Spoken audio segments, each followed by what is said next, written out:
매일의 일과 삶에 마음이 무거워지는 일도 있을 것이다.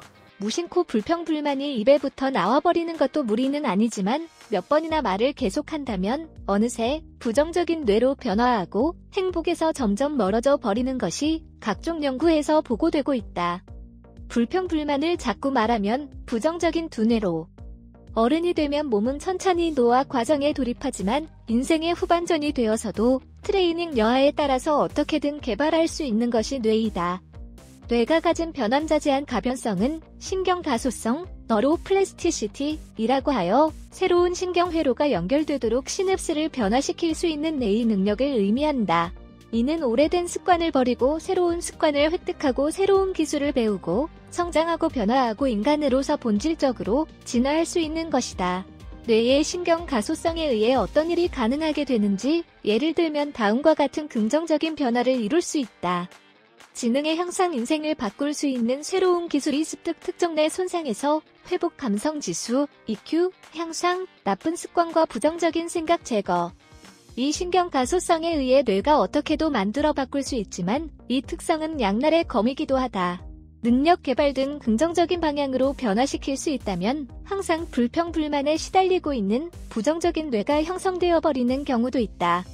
신경과학자이자 작가인 알렉스 코브시에 의하면 우울증은 뇌의 신경가소성에 기인하고 있다고 설명하고 있다. 우울증이라고 해도 뇌 자체에는 근본적인 문제는 아닙니다. 단순히 신경회로의 특정 조정이 우울증의 패턴으로 향하는 경향을 낳고 있는 것입니다.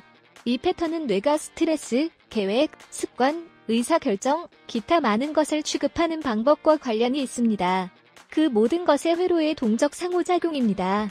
그리고 패턴이 형성되기 시작하면 뇌 전체에 수십 개의 작은 변화를 일으켜 부정적인 나선형으로 빠집니다. 알렉스 코브시, 즉 형성된 부정적인 뇌는 더 부정적인 방향으로 강화되어 가고 우울증 등의 정신질환을 발병하게 된다. 곧 부정적인 생각이 떠오르는 것은 물론 부정적인 현상에 민감하게 되어 신변에 나쁜 소식만 깨닫고 부정적인 나선형으로 빠져나간다는 것이다. 평소 무심코 불평불만과 욕설을 말하면 이와 같이 매우 심각한 위험에 노출되게 되는 것이다. 부정적인 두뇌를 긍정적 두뇌로 만들어 바꾸려면 그럼 어떻게 하면 좋을까? 안심해도 좋은 것은 뇌의 신경가소성에 의해 부정적 뇌도 또한 만들어 바꿀 수 있는 것이다. 첫 단계로 자신이 평소 얼마나 불평불만을 말하거나 느끼거나 하고 있는지를 자각하는 것부터 시작하는 것이다. 이 자각 없이 스며들어 있는 부정적인 생각을 제거할 수는 없다고 한다. 그래서 불평불만 손목밴드라는 아이디어가 등장하고 있다.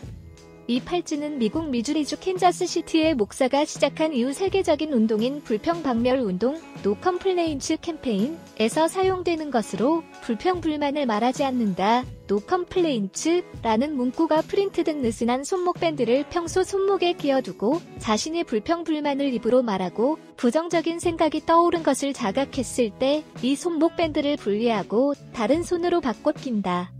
목표는 손목밴드를 바꿀 필요가 없는 하루가 오는 것이며 또한 일정 기간 밴드를 교체하지 않는 날이 계속되는 것이다. 그럼 이렇게 자신의 부정을 자각한 다음에 무엇을 하면 좋을까? 미국 노스캐롤라이나 대학교 채플힐의 심리학자 바바라 프레드릭슨 교수는 중립적이 된 뇌를 긍정적 뇌로 만들고 바꾸는 수단으로 마인드풀니스 명상을 권장하고 있다.